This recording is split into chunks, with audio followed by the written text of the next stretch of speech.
जय जगन्नाथ नमस्कार। आसतु नजर पकईवा आज टॉप न्यूज अपडेट कौन सब रही किंतु ता पूर्व आपण मानक गोटे अनुरोध भिडटी संपूर्ण देखि सुचिंतित मतामत दिंतु। जो मैंने चैनल को प्रथम कर सब्सक्राइब करूँ एवं आसुवा बेल आइकन को प्रेस करूँ जहाँफल प्रत्येक नूतन भिडर नोटिफिकेशन आप सर्वप्रथम पाइपर। तेज आसतु नजर पकईवा आज प्रमुख खबर गुड़िक। आज प्रथम खबर विद्युत ट्रांसफर्मर पड़जा जो मोरडा ब्लॉक सुरेडी पंचायत अंतर्गत रामनगर ग्राम में विद्युत सरबराह व्याघत होता जमापड़ी। फल 60 रु ऊर्ध्व परिवार 2 दिन धरी अंधारे हंतसंत होता अभियोग होती।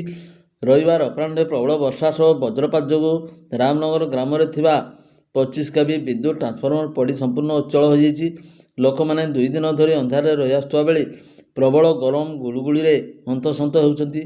यह सहित वर्षा दिना सरीसृप जातीय जीवମାନଙ୍କର भय जनजीवन को अस्तव्यस्त कर पकाई। एने मंगलवार ग्रामर फागु सोरेन, लक्ष्मण टुडू, कर हेम्रम, रमेश बिंधाणी, पाय टुडू, रवींद्र महांत समेत अन्य विद्युत उपभोक्ता स्वाक्षरित एक लिखित अभियोगपत्र बड़कन स्थित विद्युत कार्यालय को जाई तुरंत विद्युत समस्यार समाधान पर विभाग अधिकारी को साक्षात कर उक्त अभियोगपत्र प्रदान कर। परवर्ती खबर बांगरीपसी थाना बड़पथरा खम्र किसी महिला पारादीप काम करने जाइଥିବା बेले सेठारु से फेरुथिले। कटक ट्रेन पहुँचा पर जड़े महिला ट्रेन रे एक मासर छुआ को धरी आत्महत्या पर उद्यम करता बेले महिला माने अटकाई आश्वासन दे बांगरीपसी थाना अंचल निज ग्राम बड़पथर खम को नहीं आसी सकाଳେ बांगरीपसी थाना रे जिम्मा देते। महिला जनक निज ग्राम जगतसिंहपुर जिला कुजंग थाना बाबुलपुर ग्रामर सागर महापात्र पत्नी स्वप्ना साहू बोली जमापड़ी। प्रेम विवाह कर महिला जनक निज घर से ग्राम बोली कहते। 1 मासर कन्या संतान थिले मध्य स्वामी को निर्यातना सही न पारी एमती चरम निष्पत्ति नहीं पुलिस आगे महिला जनक कहते। बांगरीपसी पुलिस उक्त महिला को डाक्तरखाना नहीं चिकित्सा कराई परिवार को खबर देते। परिवार लोक मैंने पहुँचवा पर सत्यासत्य जना पड़िबो। परवर्ती खबर खुंटा अबकारी विभाग चढ़ाऊ द्वारा 2टी स्थान मोट 50 लिटर मद जबत सह गोटे मोटरसाइकेल जबत कराई। नहरा छकटारे सानराई कालीग्रामर रामेश्वर मारांडी बस 24 वर्षों ठारू 30 लिटर महली मद सह गोटे हिरो होंडा बाइक एवं माकड़केंदा ग्राम रघुनाथ सिंह 59 वर्षों ठारू 15 लिटर महली मद अबकारी विभाग द्वारा जबत कराई। चढ़ाऊ बेले खुंटा अबकारी विभाग अधिकारी रंजन कुमार जेना, एएसआई कृष्णचंद्र सेठी प्रमुख उपस्थित थे। परवर्ती खबर बेतरणी महाविद्यालय शक्तिश्री सशक्तिकरण सेल अनुकूल मंगलवार महाविद्यालय ऑडिटोरियम परिसर में नारी अधिकार एवं सशक्तिकरण उपर एक सचेतनता कार्यक्रम अध्यक्ष मनोरंजन महांत सभापतित्व अनुष्ठित हो जाएगी। बेतरणी पुलिस उपखंड अधिकारी मिनती विश्वाल, चित्रण महाविद्यालय अवसरप्राप्त अर्थनीति अध्यापिका उषा शतपथी नारीर आईनगत अधिकार, शिक्षार आवश्यकता, आर्थिक स्वावलंबन एवं सामाजिक सुरक्षा उपरे मतव्यक्त करते। कार्यक्रम को शक्तिश्री संयोजन आद्य शक्ति सिंह शिक्षा विभाग अध्यापिका परिचालना करते। शक्तिश्री छात्री प्रतिनिधि शुभस्मिता जेना सहयोग करते। ओडिया अध्यापिका भानुप्रिया माझी धन्यवाद अर्पण करते। परवर्ती खबर मयूरभंज जिला ठाकुरमुंडा ब्लॉक अंचल मंगलवार पृथक पृथक 2टी सड़क दुर्घटना घटी 2 जन गुरुतर एवं 2 जन आहत होती। आहत को स्थानीय लोके उद्धार कर 108 आंबुलांस जोगे ठाकुरमुंडा गोष्ठी स्वास्थ्य केन्द्र में भर्ती करते। गुरुतर 2 जन को प्राथमिक चिकित्सा पर करंजिया उपखंड चिकित्सालय को अधिक चिकित्सा पठा जाइछि। प्रथम दुर्घटना शरद ठाकुरमुंडा रास्तार जामझंझारी निकट में घटता। सूचना अनुसार केन्दुझर जिला सारपड़ा ब्लॉक माछगढ़ अंचलर 2 सांग रवींद्र मुंडा 23 वर्ष और बाबुला मुंडा 25 वर्ष बालेश्वर जिला कुपारी अंचल मामू घर को जाते। मंगलवार अपराह दुहें एक बाइक जोगे घर को फेरुवा समय जामझंझारी निकट में हठात एक कुकुर बाइक आग को दौड़ी आसाला। कुकुर को बचाइवा जाई बाइकटी भारसाम्य हराई 2 सांग रास्ता उपर पड़ जाते। दुर्घटना रवींद्र को मुंड गुरुतर आहत होता बेले बाबुला मुंड आहत होता। स्थानीय लोके 2 को उद्धार कर 108 आंबुलांस जोगे ठाकुरमुंडा गोष्ठी स्वास्थ्य केन्द्र को नहीं सेठारे डाक्तर प्राथमिक चिकित्सा करने पर रवींद्रंकर स्वास्थ्य अवस्था गुरुतर थिबारु तांकु करंजिया उपखंड चिकित्सालय को ଅଧିକ ଚିକିତ୍ସା ପାଇଁ ପଠାଯାଇଥିଲା। ଅନ୍ୟପକ୍ଷରେ ବାବୁଲୁଙ୍କୁ ପ୍ରାଥମିକ ଚିକିତ୍ସା ପରେ ଛାଡ଼ି ଦିଆଯାଇଥିବା ଜଣାପଡ଼ିଛି। ସେହିପରି ଦ୍ୱିତୀୟ ଦୁର୍ଘଟଣା ଠାକୁରମୁଣ୍ଡା ଥାନା ଅଞ୍ଚଳର ହାତୀଗଡ଼ ଅଞ୍ଚଳର ଅଖାପଲାଣ ଗ୍ରାମରେ ଦୁଇ ସାଙ୍ଗଙ୍କ ସହ ଘଟିଛି।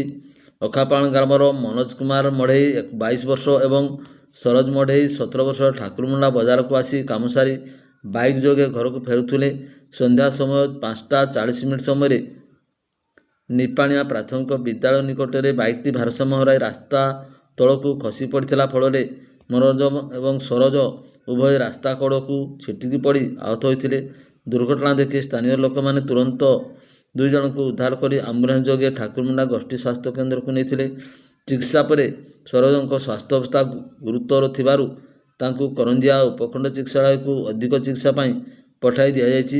ମନୋରଞ୍ଜନଙ୍କ ପରବର୍ତ୍ତୀ ଖବର, ସାପ୍ତାହିକ ହାଟରୁ ବାଇକ୍ରେ ଫେରୁଥିବା ଜୈନିକ ଅଳଙ୍କାର ବ୍ୟବସାୟୀଙ୍କୁ 4 ଜଣ ଦୁର୍ବୃତ୍ତ ଆକ୍ରମଣ କରି ଲକ୍ଷାଧିକ ଟଙ୍କାର ଅଳଙ୍କାର ଲୁଟି ନେଇଛନ୍ତି। ଖୁଣ୍ଟା ଥାନା ବଡ଼ଖୁଣ୍ଟା ଗ୍ରାମର ମିହିର ରଣା ସବୁଥର ପରି ମଙ୍ଗଳବାର ବାହାନଡ଼ା ସାପ୍ତାହିକ ହାଟରୁ ସନ୍ଧ୍ୟା ସମୟରେ ଫେରୁଥିଲେ। ବାହାନଡ଼ା ଖୁଣ୍ଟା ରାସ୍ତାର ଶନି ମନ୍ଦିର ପୂର୍ବରୁ 2ଟି ବାଇକ୍ରେ ଥିବା 4 ଜଣ ଦୁର୍ବୃତ୍ତ ତାଙ୍କୁ ଡାକିଥିଲେ। ମିହିର ସେମାନଙ୍କୁ ନ ଶୁଣି ଆଗକୁ ବଢ଼ିବା ବେଳେ 2ଟି ବାଇକ୍ରେ ପିଛା କରିଥିଲେ। ଦୁର୍ବୃତ୍ତମାନେ ଏକ ପ୍ଲାଷ୍ଟିକ୍ ପାଇପ୍ରେ ଆକ୍ରମଣ କରିଥିବା ବେଳେ ଖୁଣ୍ଟା ଅଞ୍ଚଳ କଲେଜ ପଡ଼ିଆ ନିକଟରେ ମିହିର ଭାରସାମ୍ୟ ହରାଇ ପଡ଼ିଯିବା ପରେ ଦୁର୍ବୃତ୍ତମାନେ ତାଙ୍କର ଅଳଙ୍କାର ବ୍ୟାଗ୍କୁ ନେଇ ଚମ୍ପଟ ମାରିଥିଲେ। ସୂଚନା ପାଇ ସଙ୍ଗେ ସଙ୍ଗେ ପୁଲିସ ଦଳ ଖୋଜାଖୋଜି କରି ରଖିଥିବା ଜଣାପଡ଼ିଛି। ମିହିର ଆହତ ହୋଇଥିବା ବେଳେ ତାଙ୍କର ପ୍ରାଥମିକ ଚିକିତ୍ସା କରାଯାଇଛି। ମାମଲା ରୁଜୁ ପରେ ଲୁଟ୍ ପରିମାଣ ଜଣାପଡ଼ିଥିବା ଜଣାଯାଏ। ଖବର ଲେଖାଇବା ପର୍ଯ୍ୟନ୍ତ ଦୁର୍ବୃତ୍ତଙ୍କୁ ଠାବ କରାଯାଇନଥିବା ଜଣାଯାଇଛି।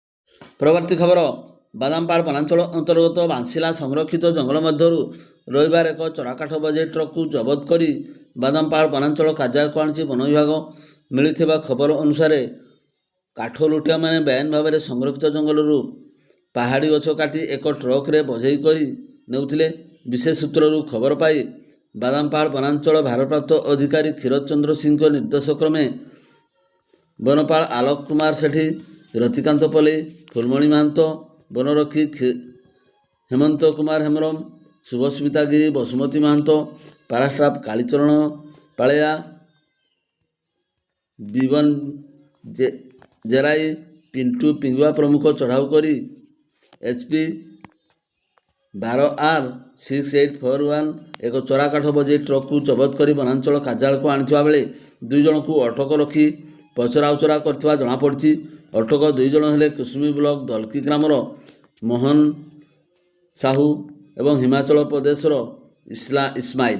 ଯାଞ୍ଚ ବେଳେ ଗାଡ଼ି ଭିତରୁ ଲଗ 8ଟି, ପଲ ସାଇଜର ଲଗ 72ଟି, 2 ଟନ୍ରୁ ଉର୍ଦ୍ଧ୍ୱ ଜାଳେଣି କାଠ ଜବତ କରାଯାଇଥିଲା, ଯାହାର ଆନୁମାନିକ ମୂଲ୍ୟ 2 ଲକ୍ଷରୁ ଉର୍ଦ୍ଧ୍ୱ ହେବ ବୋଲି ବିଭାଗ ପକ୍ଷରୁ ସୂଚନା ମିଳିଛି।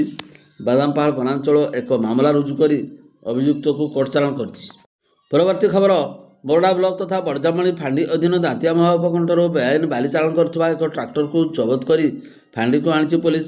ହସ୍ତଗତ ସୂଚନା ଅନୁଯାୟୀ ସୋମବାର ସନ୍ଧ୍ୟାରେ 18 ନମ୍ବର ଜାତୀୟ ରାଜପଥରୁ ଦାନ୍ତିଆମୁହା ପଟକୁ ଚୋରା ବାଲି ଚାଲାଣ ହେଉଥିବା ସମ୍ପର୍କରେ ବିଶେଷ ସୂତ୍ରରୁ ଖବର ପାଇ ବଡ଼ଜାମଣି ଫାଣ୍ଡି ଅଧିକାରୀ ASI ଭାବଗ୍ରାହୀ ମହାନ୍ତ ଚଢ଼ାଉ କରି ଦାନ୍ତିଆମୁହା ହାଟପଦା ନିକଟରୁ OD 01 BF 3661 ନମ୍ବର ବିଶିଷ୍ଟ ଏକ ଟ୍ରାକ୍ଟରକୁ ଜବତ କରି ଫାଣ୍ଡିକୁ ଆଣିଥିଲେ।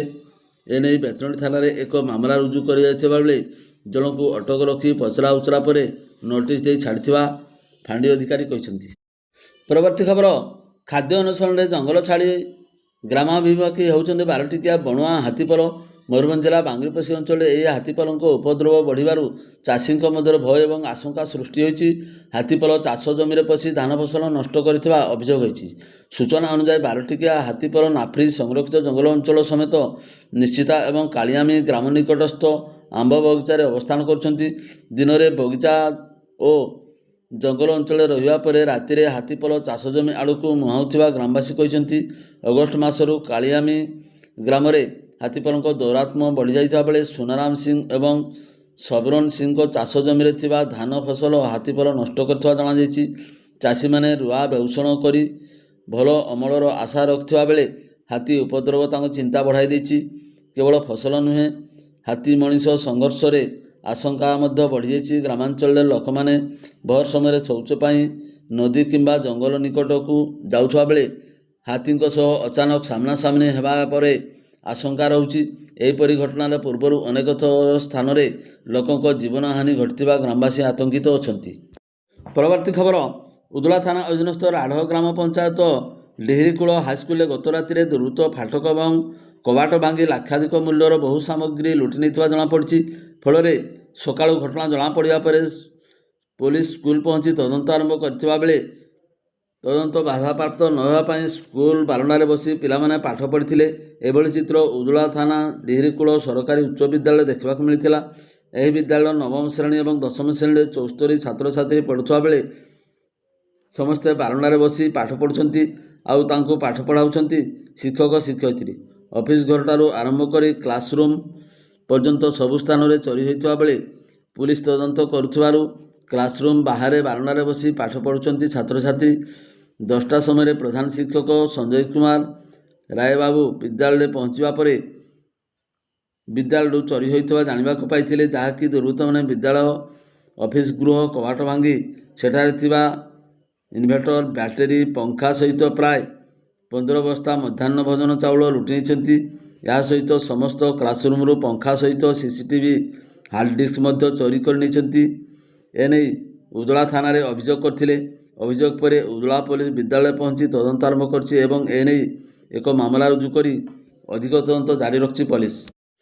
ପରବର୍ତ୍ତୀ ଖବର, ମୟୂରଭଞ୍ଜ ଜିଲ୍ଲା ବାମନଘାଟି ଉପଖଣ୍ଡ ଖାଦ୍ୟ ନିରାପତ୍ତା ବିଭାଗ ପକ୍ଷରୁ ବହଳଦା ତିରିଙ୍ଗ ଅଞ୍ଚଳରେ ବିଭିନ୍ନ ହୋଟେଲରେ ଚଢ଼ାଉ କରାଯାଇ ମିଠା, ଛେନା, ପନିର ଜାତୀୟ ଖାଦ୍ୟ ସାମଗ୍ରୀର ନମୁନା ସଂଗ୍ରହ ହୋଇଥିବା ଜଣାପଡ଼ିଛି। ନିକଟରେ ରାଜ୍ୟର ବିଭିନ୍ନ ବଡ଼ ସହର ହୋଟେଲଗୁଡ଼ିକରେ ନକଲି ପନିର ଓ ଛେନା ଜାତୀୟ ଖାଦ୍ୟ ସାମଗ୍ରୀ ଜବତ ହେବା ଘଟଣା ଚର୍ଚ୍ଚାର ବିଷୟ ହୋଇଥିଲା। ଏହାକୁ ଦୃଷ୍ଟିରେ ରଖି ବହଳଦା ତିରିଙ୍ଗ ଅଞ୍ଚଳରେ ଖାଦ୍ୟ ନିରାପତ୍ତା ବିଭାଗ ପକ୍ଷରୁ ଏହି ଯାଞ୍ଚ କରାଯାଇଛି। ମିଳିଥିବା ଖବର ଅନୁଯାୟୀ ତିରିଙ୍ଗ ଅଞ୍ଚଳରେ 3ଟି ଓ ତିରିଙ୍ଗ ଡାଳିମା ଅଞ୍ଚଳରେ 4ଟି ଏବଂ ବହଳଦାରେ 4ଟି ହୋଟେଲରୁ ଛେନା, ପନିର ଜାତୀୟ ଖାଦ୍ୟର ନମୁନା ସଂଗ୍ରହ କରାଯାଇଛି। ଏହି ନମୁନାଗୁଡ଼ିକ ପରୀକ୍ଷା ପାଇଁ ପଠାଯିବ। ରିପୋର୍ଟ ଆସିବା ପରେ ଖାଦ୍ୟ ସାମଗ୍ରୀର ମାନ ସମ୍ପର୍କରେ ସ୍ପଷ୍ଟ ଚିତ୍ର ମିଳିବ ବୋଲି ପୋଲିସ କହିଛି। ଭିଡ଼ିଓଟିକୁ ଶେଷ ପର୍ଯ୍ୟନ୍ତ ଦେଖିଥିବାରୁ ଆପଣଙ୍କୁ ଅଶେଷ ଅଶେଷ ଧନ୍ୟବାଦ।